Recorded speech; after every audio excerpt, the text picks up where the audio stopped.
So Dr. Squire is an assistant professor of surgical oncology at the Levine Cancer Institute and Wake Forest. He is a very active member of our melanoma team. Dr. Squires will update about the surgical aspects of dealing with melanoma. All right. Thank you, Dr. Amin, and thank you to the AIM at Melanoma Foundation for the chance to speak as part of this symposium this morning. I'm going to focus on the surgical management of melanoma. You've heard that alluded to a little bit in both of the talks thus far this morning. So objectives really to focus on the initial workup, again, which Dr. Amin had touched on of melanoma and the clinical staging thereof, and then to focus on the surgical management of the primary lesion as well as the regional nodal basins that we've discussed. And then when do we consider neoadjuvant therapy? What are some of the potential benefits? Touch on adjuvant therapy, which again, we've heard on. And then this notion of de-escalating surgery. So for someone presenting with an initial biopsy-proven melanoma, again, the T classification, when we're talking about the tumor, focuses on the Breslow depth or the thickness of that tumor as measured in tenths of millimeters. And that's really the most important data point from these biopsy pathology reports that we get typically from the dermatologist. And that depth, the Breslow thickness, translates to the T stage. And so broadly speaking, the T stage we think of as T1 is melanoma less than or equal to 1 millimeter, T2 is 1 to 2 millimeters, T3 lesions are 2 to 4 millimeters, and then T4 lesions are those thicker than 4 millimeters. When we're initially seeing a patient with a newly diagnosed melanoma, the physical exam can also give us some information that we use to further classify their stage of presentation beyond just that depth from the biopsy, including things such as satellite lesions or the regional nodal basins. So in the picture on the left, the primary lesion there is surrounded by additional cutaneous and what we call in-transit satellites. And then the lesion, the patient on screen right is presenting with an obvious bulge, golf ball sized lymph node in the armpit here. And both of those are important prognostic features as well as things that we factor into the staging of these patients. So the N or nodal classification is a little bit complicated, but it boils down to whether or not a patient has palpable or clinically apparent lymphadenopathy or clinically obvious lymph nodes. For patients that do not, so all of those stages highlighted here, so stage 1 and stage 2, which again are determined by the thickness of the primary tumor, the skin lesion itself, generally speaking, surgery first is the treatment of choice for those patients. And so what does that treatment entail? Generally speaking, the most important treatment is what's called a wide local excision, which we heard briefly about already. And that entails a margin negative resection or excision of the primary melanoma on the skin. And the margins for that lesion are something that is determined by the depth of the melanoma based on the biopsy.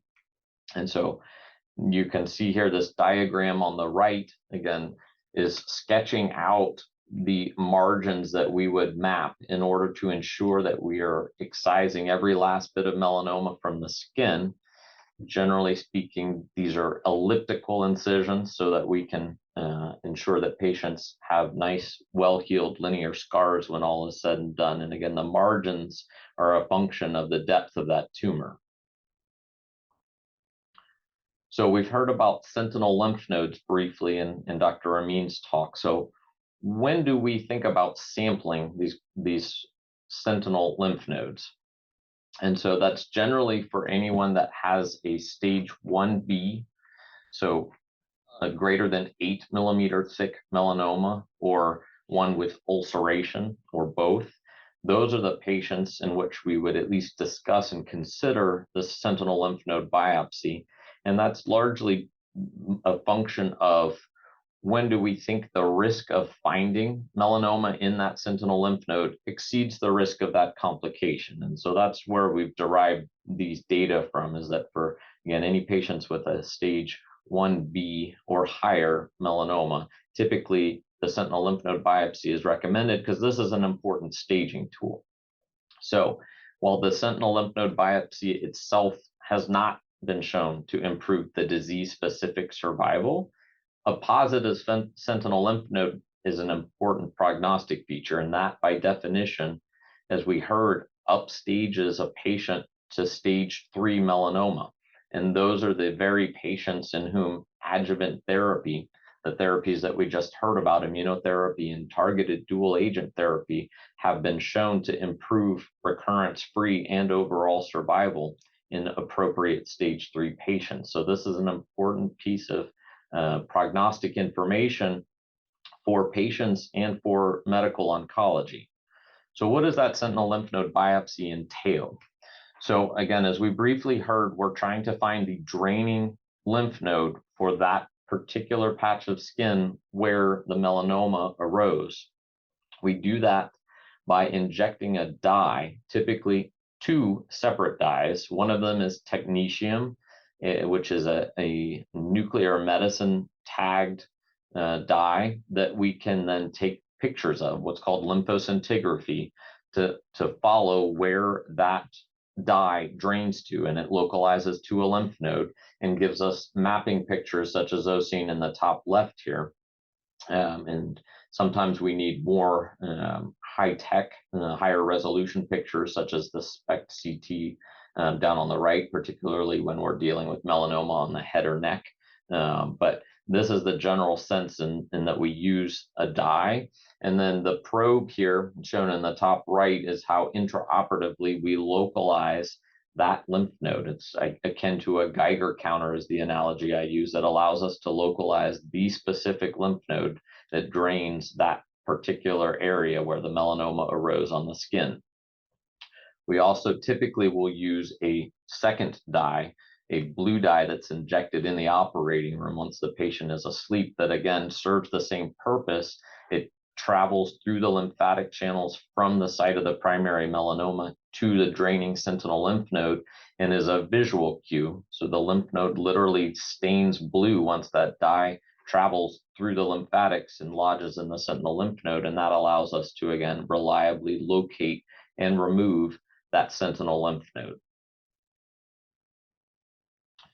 So again, the sentinel lymph node is important for determining potential next steps in treatment. It gives us important information for the prognosis, and it has been shown to be associated with improved recurrence-free survival or regional control, but not necessarily disease-specific survival. So one question that sometimes comes up is, what about this notion of genetic testing or genetic expression profiling? And I think the short answer to that is that that notion of using genetic tests that could be potentially done on the tumor itself or on the biopsy is not quite ready for prime time. And it's something that potentially down the road could be much more useful as we learn more about it and have more robust data. But as of now, that's generally not something that can replace the role of the sentinel lymph node biopsy in staging and managing our patients. So what if the sentinel lymph node does, in fact, show that the melanoma has traveled to this first pit stop? So historically, up until 2017, really, the recommendation for any patient that had a positive sentinel lymph node was that the next step should be what's called a completion lymph node dissection, or a much bigger surgery to go in and remove all of the draining lymph nodes in that area, typically the armpit or the axilla or the groin or the inguinal lymph node basin, or for, again, head and neck cancers, typically a modified radical neck dissection to remove all of the lymph nodes in that area under the presumption that there could be melanoma in those additional lymph nodes. Now, those lymph node dissections can be quite morbid. Thankfully, these complications are rare, but what I'm illustrating here in these pictures are some of the most severe examples. So lymph node dissections, again, these more extensive surgeries where we're removing all of the draining lymph nodes, there's a much higher risk of wound complications. There's a higher risk of things like a blood clot or DVT, much higher risks of things like numbness and paresthesias because some of the sensory nerves can be affected. And again, more drastically, lymphedema is one of the most dreaded concerns and side effects of these bigger lymph node dissections, which can be really morbid and potentially lifelong. So just to highlight this trial that came out in 2017, which is referred to as the MSLT2 trial, this was a landmark study that's really changed the way in which we manage patients with positive sentinel lymph nodes. So this trial looked at nearly 2,000 patients who had positive sentinel lymph nodes and randomized them to the lymph node dissection surgery that we just discussed versus observation. We found, importantly, that only 11% of the patients that were randomized to the full lymph node dissection actually had additional melanoma in the lymph nodes that were removed.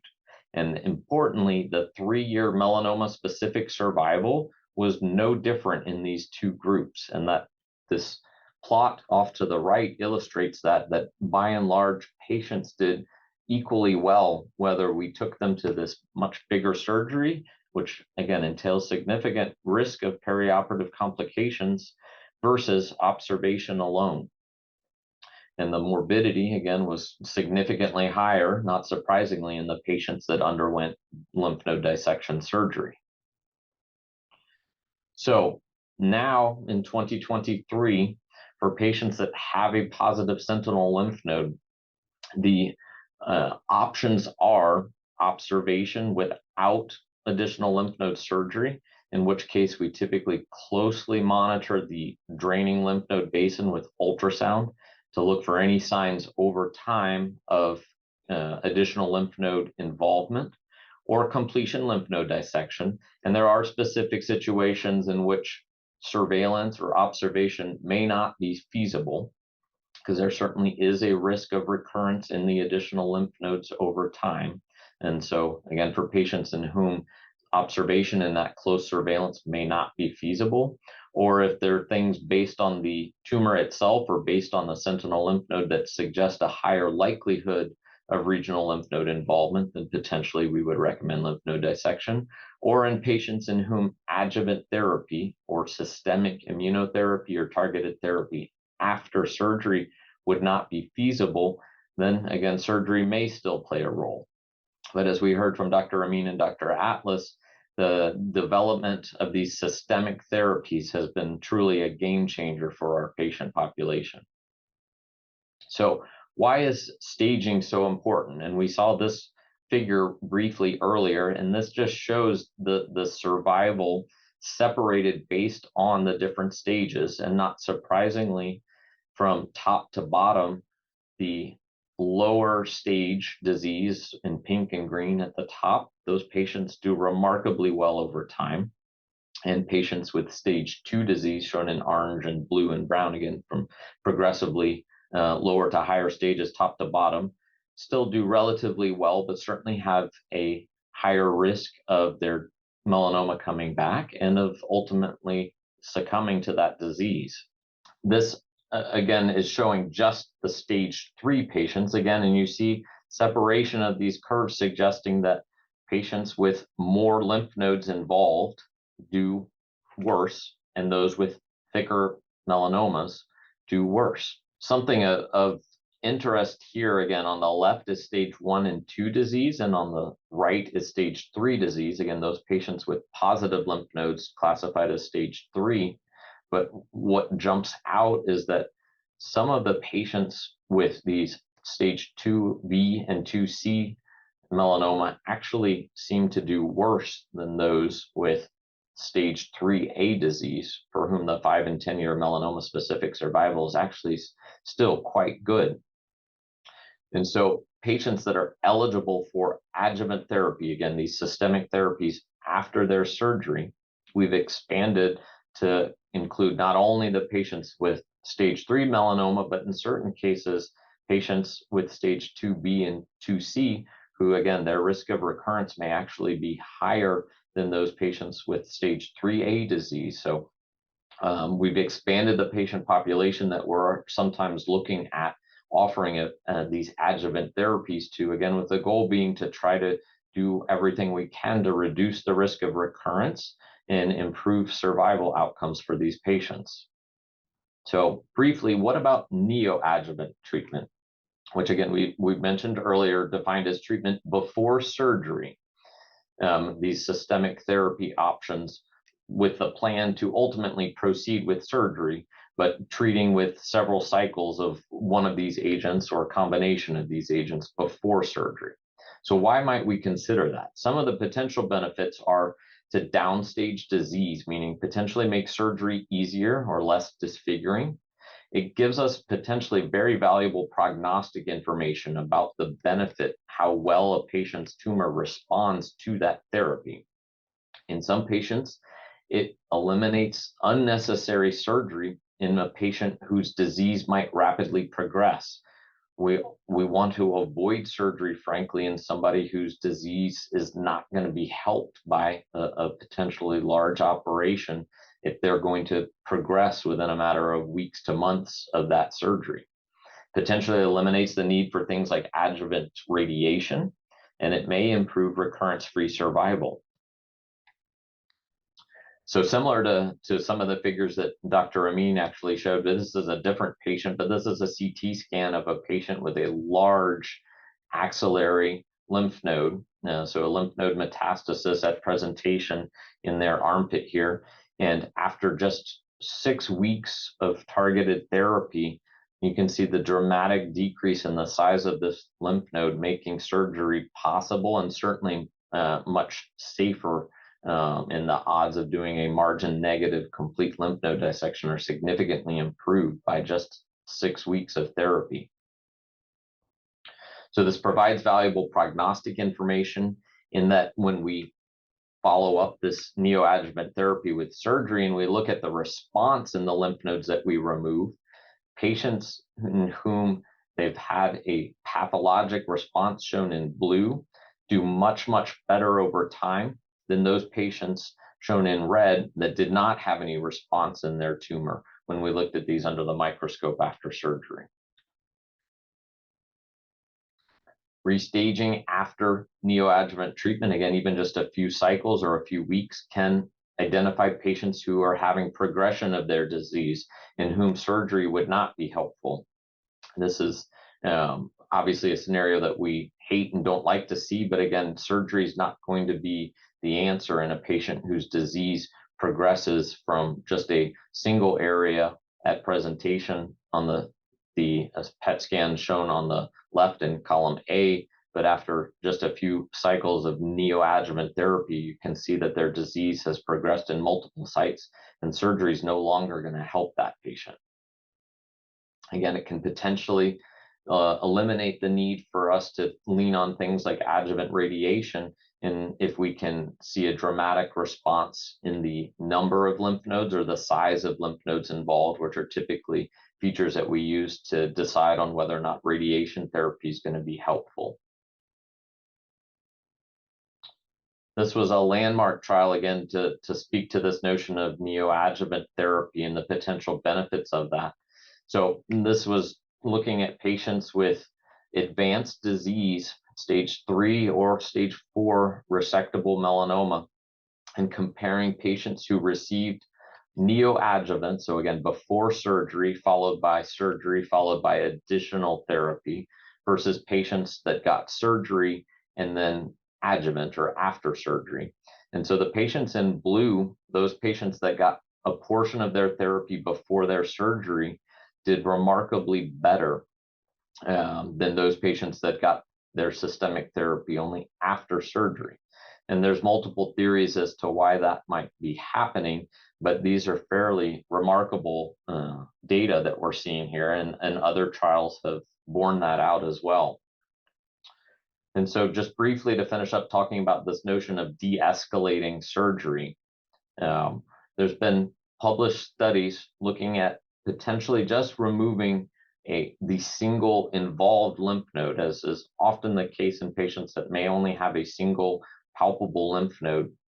The surgery for that patient historically has been a completion lymph node dissection, or removing all of the lymph nodes in that draining area, under the presumption that potentially other lymph nodes could be microscopically involved. So this was a small study just looking at 82 patients with clinically palpable lymph nodes, so nodes that we could feel on presentation, who underwent 6 weeks of neoadjuvant therapy before their surgery, and then went on to have their completion lymph node dissection. And what we found is that in almost all patients, the response in the index node, the clinically palpable node that we knew of at diagnosis, mirrored the response in those remaining lymph nodes. And we're looking at this further in prospective trials now. I briefly just wanted to touch on the Prado trial, which again looked at patients with stage 3 disease, those who had clinically palpable lymph node involvement at presentation. Nearly 100 patients who received 6 weeks of neoadjuvant therapy before their surgery, and then the index lymph node was removed and evaluated. And then from there, patients were sorted into 3 different pathways based on their response in that lymph node. So patients that had a major pathologic response, meaning less than 10% of the tumor in that lymph node was alive and viable, they did not go on to get surgery, and they did not get adjuvant therapy. Patients that had a partial response, meaning 10 to 50% of the tumor was still alive in the lymph node that was removed, they went on to get a lymph node dissection, no adjuvant therapy. And those patients that did not have a response, or had more than 50% of their cancer still active, went on to lymph node dissection as well as adjuvant therapy. And importantly, in those patients, the subset of patients who had a major pathologic response, which was over half in this small trial, we could avoid the lymph node dissection surgery in that patient population. And these folks did remarkably well at short interval follow-up, with nearly 93% of those folks relapse-free at 2 years, as opposed to those patients that had non-response, or greater than 50% of their tumor still alive. They had significantly lower recurrence-free and metastasis-free survival. Again, it's short follow-up at just 2 years. But all of this speaking to potentially, as these data become more mature and we study this further, we may be able to quote unquote de-escalate or potentially avoid surgery in patients who we know have had a response to immunotherapy. And again, this has been a complete game changer for these patients.